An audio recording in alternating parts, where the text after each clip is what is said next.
When you think of video game adaptations, do you think of horrifically bad effects, cartoony action, and generally unwatchable trash? Until very recently, you definitely didn't think of prestige movies and TV shows. And yet, that's exactly what modern game adaptations are being billed as. So how did we go from this to this? Well, I guess basic training ain't what it used to be.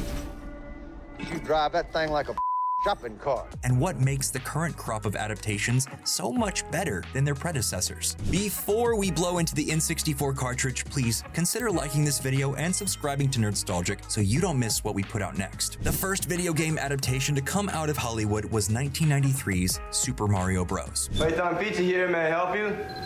King Koopa here. Oh, yes, sir. I'd like the Koopa special. In the 80s, Japan brought gaming to the big screen with 2 animated projects, but neither one found its way overseas. So, it was up to the live-action Mario Bros. To introduce the concept to the Western masses. Unfortunately, it wasn't up to the task. The story wasn't substantive enough to merit its hour and 44-minute runtime. It struggled to nail down an appropriate tone, and the hiring of Blade Runner art director David L. Snyder as the production designer added a dark and gritty aesthetic to the whole affair that just seemed completely counterintuitive to anyone who's ever mashed the buttons of a Nintendo controller. If it weren't for Mario and Luigi's iconic color schemes, it would be virtually impossible to know it was supposed to be a Mario movie at all. When it was originally released, it seemed like a failed experiment that was just trying to cash in on the growing popularity of gaming in the mainstream. A misguided mistake that wouldn't be repeated, despite the film itself ending with a campy post-credits cliffhanger. I must say, we have a very exciting proposal. A video game based on your many adventures. What would you call it?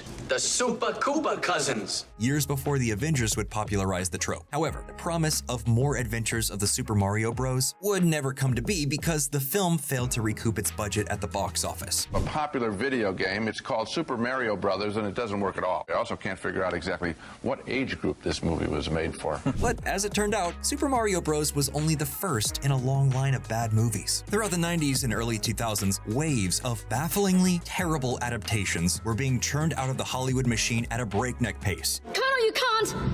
Oh, yes, I can. While some found more financial success than Super Mario Bros., none of them could escape the ire of critics and audiences. Similar complaints about thin plots, tonal issues, and disconnection from the source material were levied against titles like Double Dragon, the Resident Evil series, and Silent Hill. And that's to say nothing of the purposely low-budget cynical cash grabs like Street Fighter Legend of Chun-Li, Dead or Alive, or House of the Dead. The creative heads behind these projects seemed to be actively fighting against the properties they were adapting, unsure of who their audience was, what they wanted, and why they liked the games in the first place. Meanwhile, as computer-generated imagery became more commonplace, over-ambitious animators started to produce some of the most nightmarish effects ever put on screen. To put it mildly, it was a bad time to be a fan of video games or movies. On the small screen, video game adaptations were mostly relegated to animated kids shows. And while Street Fighter and the Adventures of Sonic the Hedgehog weren't offensively bad, they weren't good either. The only reason these projects were put into production was simple. There was money to be made somewhere. Regardless of quality, budget, or creative enthusiasm, the companies supplying the investments were aware that these intellectual properties had built-in fan bases that could be milked for returns, or at least that's what they thought at the time. As the years went on, seemingly every attempt at launching a franchise, building a unique story, or even just making something vaguely passable was thwarted by a curse that could make even the most ardent skeptic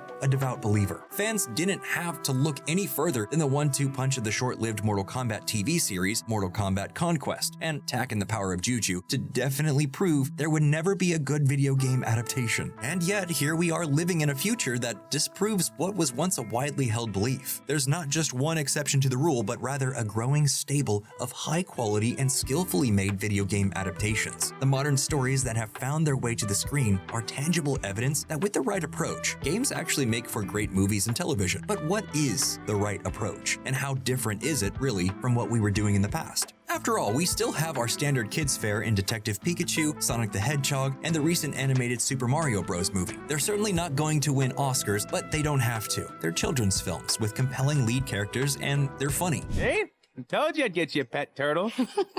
Not bad, mustache. Something doesn't have to be prestige to be good, but there is greatness to be found if you go looking, and these projects have something their earlier counterparts didn't, an understanding of the games and their fans. Detective Pikachu allowed audiences to lose themselves in the awe-inspiring world of Pokemon. Sonic the Hedgehog gave us the wacky, fast-talking hero we'd come to love after they fixed his design.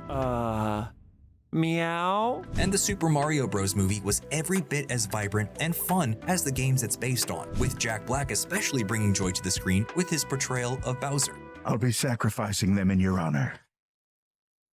Lower the prisoners! For once, gamers could look up at the screen and actually feel like they were immersed in the same worlds they had been playing in for decades. That's where the magic lies, and it's the key ingredient in the most successful adaptations we've seen so far. What am I even eating? That is 20-year-old Chef Boyardee ravioli. That guy was good. The Last of Us TV show went to great pains to bring the chilling atmosphere and sense of hopelessness from the games into live action, going as far as to recreate some scenes shot for shot, while still stretching their legs and telling new stories in an effort to deepen the world and its characters. A lot of that is thanks to Craig Mazin, who had just come off the critically acclaimed Chernobyl series, and his close working relationship with Last of Us creator Neil Druckmann, who was involved in every step of the process while producing the TV show. In many of the behind-the-scenes interviews for The Last of Us, the creative heads of the project talk about how often they would try to come up with something new and ultimately return to what was already in the game. When should we deviate and when should we come back? If it's kind of the same or worse, we stay where the game is. If it's better, we deviate. Essentially, if it ain't broke, don't fix it. That acceptance of the source material and the understanding that it's deserving of respect makes a huge difference when it comes to the finished product. Together with a reverence for both television and gaming as mediums, Mason and Druckmann managed to create an adaptation that felt like home to many fans. The same can be said for the freshly released Fallout TV show, which doesn't follow any specific in-game story, but still manages to bring the look and feel of the games to the audiences in perfect detail. The ramshackle towns, makeshift weapons, power armor, and mutant creatures all feel as though they were ripped straight from the wasteland. And more still, Fallout somehow manages to balance the serious anti-war messaging War never changes. with the goofy humor of being chomped on by a monster while 50s music blares over your Pip-Boy.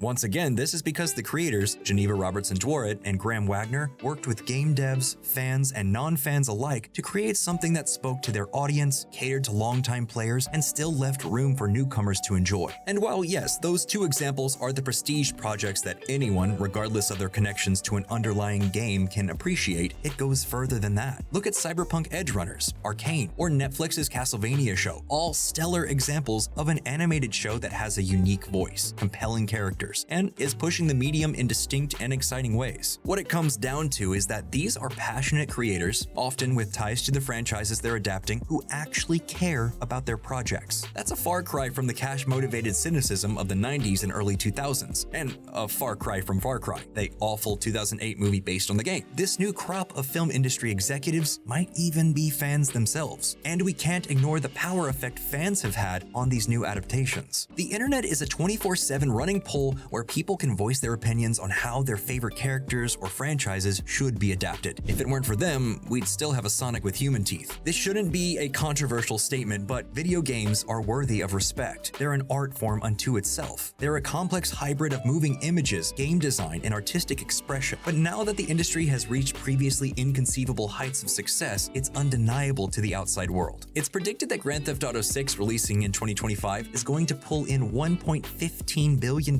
in its first 5 days of release. Ultimately, the video game adaptation horizon looks bright. Crossing the threshold between an inherently interactive and immersive medium into a passive one isn't easy, but there are multiple new projects which present a shimmering vista of potential. And who knows, maybe we'll actually get a good Mortal Kombat movie one day.